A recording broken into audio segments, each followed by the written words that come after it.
স্বাগতম জানাচ্ছি সর্বশেষ আপডেট বাংলা সংবাদে। শুরুতেই সংবাদ শিরোনাম। শুরুতেই জানিয়ে দেব, বাংলাদেশে শুরু রাজনৈতিক ভূমিকম্প, হাসিনার প্রত্যাবর্তনে সবুজ সংকেত। বিস্তারিত থাকছে প্রতিবেদনে। এদিকে এবার খুলনা আওয়ামী লীগের কার্যালয়ের তালা খোলা হলো, ফুলের মালা হাসিনার ছবিতে। বিস্তারিত থাকছে প্রতিবেদনে। আরও জানিয়ে দেব, আসিফ মাহমুদের দায়িত্ব হিসেব তলব করেছে বিএফআইইউ। বিস্তারিত থাকছে প্রতিবেদনে। মাদক বিক্রির টাকা ভাগাভাগি নিয়ে ছুরিকাঘাতে যুবককে হত্যা, গ্রেফতার ৩। বিস্তারিত থাকছে প্রতিবেদনে। আরও জানিয়ে দেব, নেতানিয়াহুর গতিবিধি ইরানের নখদর্পণে, সাবেক আইআরজিসি প্রধান। বিস্তারিত থাকছে প্রতিবেদনে। এবং সর্বশেষ জানিয়ে দেব, ইরানের নতুন সর্বোচ্চ নেতা হলেন খামেনির ছেলে মোজতবা। বিস্তারিত থাকছে প্রতিবেদনে। এতক্ষণ শুনছিলেন সংবাদ শিরোনাম, এবারে বিস্তারিত। রাজনীতির আঙিনায় ভূমিকম্পন। কম্পন এতটাই শক্তিশালী যে রিক্টার স্কেলে তার তীব্রতা ধরা পড়ছে না। এতদিন জানিয়ে জল্পনা চলছিল, এখন আর সেটা জল্পনার মধ্যে সীমাবদ্ধ নেই। এই ভূমিকম্প শেখ হাসিনার দেশে ফেরা নিয়ে।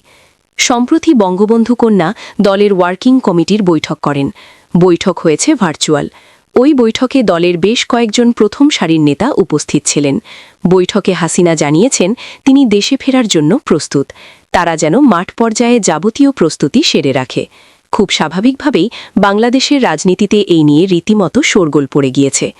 মোহাম্মদ ইউনূসের আমলে বাংলাদেশের ওপর নিষেধাজ্ঞা আরোপ করা হয়। তারা নির্বাচনে অংশ নিতে পারেনি। নির্বাচন হয়েছে একতরফা। শেখ হাসিনার বিরুদ্ধে একতরফা মামলা চালিয়ে তাকে মৃত্যুদণ্ডে দণ্ডিত করে। নির্বাচনের পর ইউনূস জমানার অবসান ঘটেছে। এখন প্রশ্ন উঠছে, শেখ হাসিনা বাংলাদেশে ফিরে গেলে তার বিরুদ্ধে আন্তর্জাতিক আদালতের দেওয়া রায় কি তারেক সরকার কার্যকর করবে? পালাবদলের বাংলাদেশে আওয়ামী লীগের ওপর থাকা নিষেধাজ্ঞা কতটা কার্যকর হচ্ছে?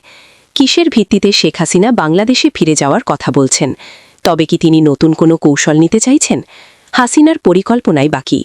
শেখ হাসিনা দেশে ফিরলে কি নতুন করে বাংলাদেশ অশান্ত হতে পারে? ২০২৪ সালের গণ-অভ্যুত্থানের জেরে শেখ হাসিনা বাংলাদেশ ছেড়ে ভারতে আশ্রয় নিতে বাধ্য হন। তখন থেকেই তিনি ভারতে রয়েছেন। ইউনূসের আমলে হাসিনার প্রত্যর্পণ চেয়ে একাধিকবার দিল্লিকে তদবির করা হয়। কিন্তু ঢাকার সেই প্রস্তাবের জবাবে দিল্লি শুধু বলেছিল প্রস্তাব চিন্তাভাবনা করছে। বাংলাদেশে পালাবদলের পর যে প্রশ্নটি নিয়ে এখন সবথেকে বেশি আলোচনা হচ্ছে তা হল আওয়ামী লীগের ভবিষ্যৎ। প্রধানমন্ত্রী তারেক রহমান একাধিকবার দাবি করেছেন যে তিনি কোনো রাজনৈতিক দলকে নিষিদ্ধ ঘোষণার পক্ষপাতী নন। তিনি কোনো রাজনৈতিক দলের কর্মসূচি নিষিদ্ধ ঘোষণা করার পক্ষপাতী নন। হাসিনার আমলে এই বিএনপিকে দীর্ঘদিন নিষিদ্ধ ঘোষণা করা হয়েছিল। তারেক রহমান সেই পথে হাঁটবেন কিনা সেই প্রশ্ন এখন ঘোরাঘুরি করছে। যে ভারতবিরোধী শক্তি আওয়ামী লীগকে নিষিদ্ধ ঘোষণা করেছিল তার নেপথ্যে জামাতের একটা বড় ভূমিকা ছিল। বাংলাদেশে জামায়াত বহু এলাকায় নিজেদের শক্তি বাড়িয়েছে। তারা এখন জাতীয় সংসদের প্রধান বিরোধী দল। রাজনৈতিক বিশ্লেষকদের মতে আওয়ামী লীগ প্রসঙ্গে তারেকের অবস্থানের ওপর ভারতের সঙ্গে তার সরকারের সম্পর্ক অনেকাংশে নির্ভর করছে। এবার স্বয়ং শেখ হাসিনা নিজেই বাংলাদেশে ফিরে যাওয়ার কথা জানিয়ে দেওয়ায় বাংলাদেশের রাজনৈতিক অঙ্গনে শুরু হয়েছে আলোচনা। জানা গিয়েছে, সোমবার রাতে বাংলাদেশবাসীর উদ্দেশ্যে এক ভার্চুয়াল বার্তায় সেটি বোঝানোর চেষ্টা করেন আওয়ামী লীগের নেত্রী। দলের সমাজ মাধ্যমের পাতা থেকে হাসিনার বক্তৃতা সরাসরি সম্প্রচার করা হয়। বক্তৃতার পরে বেশ কয়েকজন মহিলার সঙ্গেও হাসিনা কথা বলেন। তারা বাংলাদেশে জুলাই আন্দোলনের সময় আক্রান্ত পুলিশকর্মীদের পরিবারের সদস্য। আলাপচারিতায় এক স্বামীহারা এক পুলিশকর্মীর স্ত্রী হাসিনাকে জানান তার স্বামী পরিবারের জন্য কিছুই রেখে যাননি, ঘরে সন্তান রয়েছে। এই অবস্থায় মহিলা হাসিনার কাছে সাহায্য প্রার্থনা করেন। হাসিনা তাকে সাহায্যের আশ্বাস দেন। ওই মহিলার উদ্দেশ্যে হাসিনা বলেন, অবশ্যই আমি সাহায্য করব, আমি আসব। ভার্চুয়াল বৈঠক থেকে তিনি বলেন, আমি আছি, আমি অবশ্যই এর বিচার করব। ওরা অন্তর্বর্তী সরকার যতই দায়মুক্তি দিক, এই হত্যার দায়মুক্তি হয় না। রাষ্ট্রপুঞ্জের মানবাধিকার কমিশনের হাই কমিশনার ফলকার তুর্কের মতে ক্ষমতা টিকিয়ে রাখতে আওয়ামী লীগ সরকার নৃশংস পদক্ষেপ করেছিল। এদিকে এবার খুলনা আওয়ামী লীগের কার্যালয়ের তালা খোলা হল, ফুলের মালা হাসিনার ছবিতে। বাংলাদেশের খুলনায় সেদেশের জাতীয় পতাকা উত্তোলন করা হল আওয়ামী লীগের কার্যালয়ে। ফুলের মালা দেওয়া হল বঙ্গবন্ধু শেখ মুজিবুর রহমান এবং প্রাক্তন প্রধানমন্ত্রী শেখ হাসিনার ছবিতে। উঠল জয় বাংলা স্লোগানও। বাংলাদেশে এখনও আওয়ামী লীগের রাজনৈতিক কার্যক্রম নিষিদ্ধ। ২০২৪ সালে ছাত্র জনতার আন্দোলনের পর থেকে খুলনায় আওয়ামী লীগের এই কার্যালয়টি দৃশ্যত পরিত্যক্ত অবস্থাতেই পড়েছিল। রবিবারে বিকেলে আচকমকায় সেখান পৌঁছে যান আওয়ামী লীগের একদল নেতাকর্মী। তারাই সেখানে বাংলাদেশের জাতীয় পতাকা উত্তোলন করে মুজিবুর এবং হাসিনার ছবিতে মালা দেন। দলীয় কার্যালয়ে এই কর্মসূচিতে ছাত্রলীগের এক প্রাক্তন নেতাও উপস্থিত ছিলেন। নাম প্রকাশে অনিচ্ছুক ওই নেতা প্রথম আলোকে জানান, এই কর্মসূচির জন্য আলাদা কোনো আয়োজন করা হয়নি। কার্যালয়টি তালাবন্ধ অবস্থায় পড়েছিল, তাই বিকেলে তারা সেখানে গিয়ে তালা ভেঙে জাতীয় পতাকা উত্তোলন করেছেন। তার দাবি, দলীয় নির্দেশে নয়, নিচুতলার কর্মীরাই উদ্যোগী হয়ে এ পদক্ষেপ করেছেন। তিনি বলেন, আমাদের নিজেদের মধ্যে যোগাযোগ রয়েছে, আমরা ঐক্যবদ্ধই রয়েছি। যে কোনো কর্মসূচির জন্য আমরা তৈরি, শুধু ডাক বা নেতৃত্বের অপেক্ষা। আরও জানিয়ে দেব, আসিফ মাহমুদের ব্যাংক হিসাব তলব করেছে বিএফআইইউ। জাতীয় নাগরিক পার্টির এনসিপির মুখপাত্র ও অন্তর্বর্তী সরকারের সাবেক উপদেষ্টা আসিফ মাহমুদ সজীব ভুঁইয়ার ব্যাংক হিসাব তলব করেছে Bangladesh financial intelligence unit BFIU. একটি অভিযোগের ভিত্তিতে আজ মঙ্গলবার দেশের সব ব্যাংকে চিঠি পাঠিয়ে তার ব্যাংক হিসাব সংক্রান্ত তথ্য চাওয়া হয়েছে বলে সংশ্লিষ্ট সূত্রে জানা গেছে। চিঠিতে ৩ কর্মদিবসের মধ্যে আসিফ মাহমুদের হিসাব খোলার ফর্ম, লেনদেনের বিবরণী সহ যাবতীয় তথ্য বিএফআইইউতে পাঠাতে বলা হয়েছে। উল্লেখ্য, অন্তর্বর্তী সরকারের সময়ে তিনি স্থানীয় সরকার, পল্লী উন্নয়ন ও সমবায় মন্ত্রণালয় ও যুব ও ক্রীড়া মন্ত্রণালয়ের উপদেষ্টা হিসেবে দায়িত্ব পালন করেন। মাদক বিক্রির টাকা ভাগাভাগি নিয়ে দ্বন্দ্বের জেরে ময়মনসিংহে মোহাম্মদ সুমন মিয়া ৩৫ নামে এক যুবককে এলোপাতাড়ি ছুরিকাঘাতে হত্যার ঘটনায় ৩ জনকে গ্রেফতার করেছে পুলিশ। মঙ্গলবার ৩ মার্চ দুপুরে ময়মনসিংহ জেলা পুলিশ সুপারের কার্যালয় থেকে পাঠানো এক সংবাদ বিজ্ঞপ্তিতে এ তথ্য জানানো হয়। সোমবার রাতে কোতোয়ানিপানা এলাকা থেকে তাদের গ্রেফতার করা হয়। হত্যাকাণ্ডটি ঘটে গত ২৬ ফেব্রুয়ারি রাতে। পুলিশ ও নিহতের স্বজনের সূত্রে জানা যায়, সম্প্রতি মাদক বিক্রির টাকা ভাগাভাগি নিয়ে সুমন মিয়ার সঙ্গে সজীব আলীর বিরোধ ও হাতাহাতি হয়। এর জের ধরে তাকে হত্যার পরিকল্পনা করা হয়। গত ২৬ ফেব্রুয়ারি রাতে মোবাইল ফোনে ডেকে অষ্টধার সেনপাড়া এলাকায় নিয়ে যাওয়া হয় সুমনকে। সেখানে তারা গাঁজা সেবন করেন।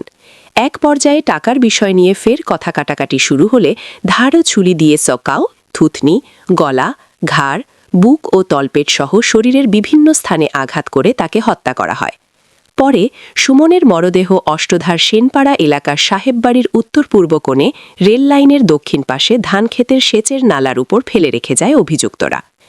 এ ঘটনায় নিহতের মামা মাহিন হোসেন বাদী হয়ে কোতোয়ালি মডেল থানায় অজ্ঞাতনামা আসামিদের বিরুদ্ধে হত্যা মামলা দায়ের করেন। ময়মনসিংহের অতিরিক্ত পুলিশ সুপার মোহাম্মদ আবদুল্লাহ আল মামুন বলেন, নিবিড় তদন্ত ও তথ্য উপাত্ত বিশ্লেষণের মাধ্যমে সজীব, নাজমুল ও শিপনকে শনাক্ত করে গ্রেফতার করা হয়েছে। হত্যাকাণ্ডে ব্যবহৃত ছুরিও উদ্ধার করা হয়েছে। তিনি আরও জানান, গ্রেফতার ৩ জনই আদালতে স্বীকারোক্তিমূলক জবানবন্দি দিয়েছেন। কিশোর অভিযুক্ত শিহাব মিয়া ওরফে শিপনকে আদালতের নির্দেশে গাজীপুর কিশোর সংশোধনাগারে পাঠানো হয়েছে। আরও জানিয়ে দেব, নেতানিয়াহুর গতিবিধি ইরানের নখ দর্পণে, সাবেক আইআরজিসি প্রধান। ইসলামী প্রজাতন্ত্র ইরানের পক্ষ থেকে দাবি করা হয়েছে, ইসরায়েলি প্রধানমন্ত্রী বেনিয়ামিন নেতানিয়াহু কোথায় আছেন, কখন তিনি গুরুত্বপূর্ণ বৈঠকগুলো করেন, সে সম্পর্কে তেহরানের কাছে সুনির্দিষ্ট গোয়েন্দা তথ্য রয়েছে। ইরানের ইসলামী বিপ্লবী গার্ড কোরের আইআরজিসির সাবেক প্রধান ইয়াহিয়া রহিম সাফাবি দেশটির রাষ্ট্রীয় টেলিভিশনে দেওয়া এক সাক্ষাৎকারে এই হুঁশিয়ারি উচ্চারণ করেন। তিনি জানিয়েছেন, ইরানের গোয়েন্দা তথ্য ভাণ্ডার এখন পরিপূর্ণ। ইসরায়েলি শাসনের প্রধানকে লক্ষ্যবস্তু করার মতো প্রয়োজনীয় তথ্য তাদের কাছে আছে। ৩ দিন আগে তেহরানের কেন্দ্রস্থলে অবস্থিত নিজ কার্যালয়ে ইসরায়েল ও যুক্তরাষ্ট্রের এক যৌথ বিমান হামলায় ইরানের সর্বোচ্চ নেতা আয়াতুল্লাহ আলী খামেনি নিহত হন। দীর্ঘ সময় সর্বোচ্চ নেতার সামরিক উপদেষ্টা হিসেবে দায়িত্ব পালন করা সাফাবি দাবি করেন, ইরানের গোয়েন্দা ব্যবস্থা শুধু ইসরায়েল নয়, বরং ইরানের চারপাশের অঞ্চলে থাকা মার্কিন ও ইসরায়েলি কার্যক্রম এবং অবস্থানমূলক সংকটগুলো পুরোপুরি সচেতন। সাফাবি অভিযোগ করেন, যুক্তরাষ্ট্র ও ইসরায়েল একদিকে কূটনীতির কথা বললেও অন্যদিকে ইরানের ওপর নতুন হামলার পরিকল্পনা করে। তবে ইরান তাদের এই প্রতারণা সম্পর্কে সচেতন ছিল বলেই পরমাণু আলোচনার পাশাপাশি নিজেদের রক্ষণাত্মক এবং আক্রমণাত্মক ক্ষেপণাস্ত্র ও ড্রোন সক্ষমতা বহুগুণ বাড়িয়ে নিয়েছে। তিনি আরও জানান, বর্তমান দফার হামলার আগেই ইরান তাদের ক্ষেপণাস্ত্র কেন্দ্রগুলো খালি করে দিয়েছিল, যার ফলে গত কয়েকদিনে যুক্তরাষ্ট্র ও ইসরায়েল মূলত জনশূন্য ও পরিত্যক্ত স্থানে হামলা চালিয়েছে। সর্বোচ্চ নেতার মৃত্যুতে সৃষ্ট শূন্যতা প্রসঙ্গে সাবেক এই আইআরজিসি প্রধান বলেন, ইরানের রাজনৈতিক ও সামরিক কাঠামো অত্যন্ত সুসংগঠিত এবং যে কোনো পরিস্থিতি মোকাবিলায় এটি পুনর্গঠিত হওয়ার ক্ষমতা রাখে। কোনো নির্দিষ্ট ব্যক্তির বিয়োগে এই ব্যবস্থার স্থায়িত্ব বিঘ্নিত হবে না। তিনি আশ্বস্ত করেন যে ইরানের বিশেষজ্ঞ পরিষদ অ্যাসেম্বলি অফ এক্সপার্টস খুব শীঘ্রই আয়াতুল্লাহ খামেনির উত্তরসূরি নির্বাচন করবে। এদিকে ইরানের নতুন সর্বোচ্চ নেতা হলেন খামেনির ছেলে মোজতবা। ইরানের নতুন সুপ্রিম লিডার হিসেবে দায়িত্ব গ্রহণ করেছেন প্রয়াত নেতা আয়াতুল্লাহ আলী খামেনির ছেলে মোজতবা খামেনি। বিপ্লবী গার্ড বাহিনী আইআরজিসির প্রভাব ও চাপে অ্যাসেম্বলি অফ এক্সপার্টস তাকে এই পদে নির্বাচিত করেছে। দীর্ঘ সময় ধরে পর্দার আড়ালে থেকে ইরানের ক্ষমতার কেন্দ্রবিন্দুতে সক্রিয় থাকা মোজতবা খামেনি এখন দেশটির সর্বোচ্চ রাষ্ট্রীয় ও ধর্মীয় প্রধান। ১৯৬৯ সালের ৮ সেপ্টেম্বর ইরানের মাশহাদ শহরে এক ধর্মীয় পরিবারে জন্ম নেওয়া মোজতবা ইরানের দ্বিতীয় সর্বোচ্চ নেতা আলী খামেনির ছেলে। ১৯৮৭ সালে মাধ্যমিক শিক্ষা শেষ করার পরপরই তিনি ইসলামী বিপ্লবী গার্ড বাহিনীতে আইআরজিসিতে যোগ দেন এবং ইরান ইরাক যুদ্ধের শেষ পর্যায়ে অংশগ্রহণ করেন। ৯০-এর দশকের শেষের দিকে তিনি কোম শহরের সেমিনারিতে উচ্চতর ধর্মীয় শিক্ষা গ্রহণ করেন এবং সেখানে শিক্ষকতাও করেন। মোজতবা খামেনি মূলত অফিস অফ দ্য সুপ্রিম লিডারের একজন প্রভাবশালী নিয়ন্ত্রক হিসেবে পরিচিত। বাবার দপ্তরে কাজ করার সুবাদে তিনি সামরিক ও রাজনৈতিক ক্ষেত্রে শক্তিশালী যোগাযোগ গড়ে তোলেন। তাকে ইরানের ক্ষমতার অন্যতম কারিগর, পাওয়ার ব্রোকার হিসেবে গণ্য করা হতো। তবে তার এই ক্ষমতা আরোহণের বিষয়টি বিতর্কহীন ছিল না। ২০০৫ ও ২০০৯ সালের নির্বাচনে মাহমুদ আহমাদিনেজাদের বিজয়ে নেপথ্যে থেকে ভূমিকা রাখার অভিযোগ রয়েছে তার বিরুদ্ধে। ছাড়া ২০০৯ সালের নির্বাচন পরবর্তী আন্দোলন এবং ২০২২ সালে জিনা মাহসা আমিনির মৃত্যুর পর দেশব্যাপী চলা বিক্ষোভ দমনে নিরাপত্তা বাহিনীকে কঠোরভাবে পরিচালনার ক্ষেত্রে তার সরাসরি সম্পৃক্ততার কথা বিভিন্ন সময়ে গণমাধ্যমে উঠে এসেছে। ২০২২ সালের আগস্ট মাসে কোম সেমিনারের সাথে সংশ্লিষ্ট একটি মাধ্যম তাকে আয়াতুল্লাহ উপাধিতে ভূষিত করে।